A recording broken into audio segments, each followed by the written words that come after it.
Bien, merci. Je crois que la réponse à cette question revient sur la première question que vous avez posée au président Mahama. En fait, c'est celle du rôle de l'ONU. Si aujourd'hui mon pays a été attaqué de manière ostentatoire et que ça n'est pratiquement pas ému grand monde, ça veut dire que le droit international est totalement remis en cause. Comment se fait-il qu'un pays, l'intégrité d'un pays puisse être violée comme ça, ses habitants être massacrés?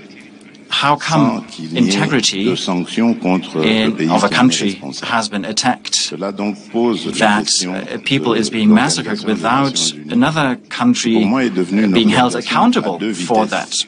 And I think that puts the role of the United Nations into question, because it, I think, reacts in two speeds, in a way, in two ways, whether it is a weak country, a less privileged country or not.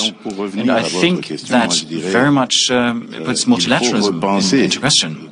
But coming back to your question, I think the entire multilateral system has to be rethought to make sure that a mission like the MONUSCO mission, usually we are talking about UN missions, that they have more ways to act, and that they can actually protect people on site, and that they can actually make sure that international law and humanitarian law is respected. And I think as long as we've not solved this question of multilateralism, as long as it's not really been made clear what role international organizations such as the United Nations play, the international law is going to be disrespected by different parties. And this is a conflict that has been going on for over 20 years in the DRC. The mission has been here for many, many years as well, with the task of providing stability and protecting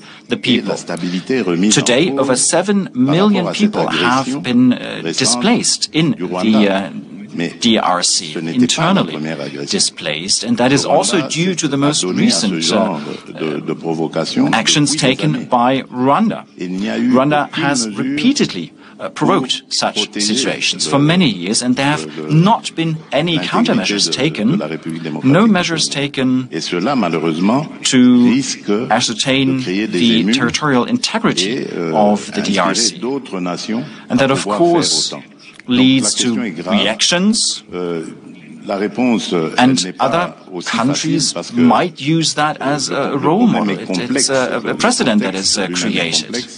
Now, of course, it's a complex issue. The entire conflict itself is very complex, but I think we quickly have to tackle these issues, because in particular on our continent, on the African continent, this can set a precedent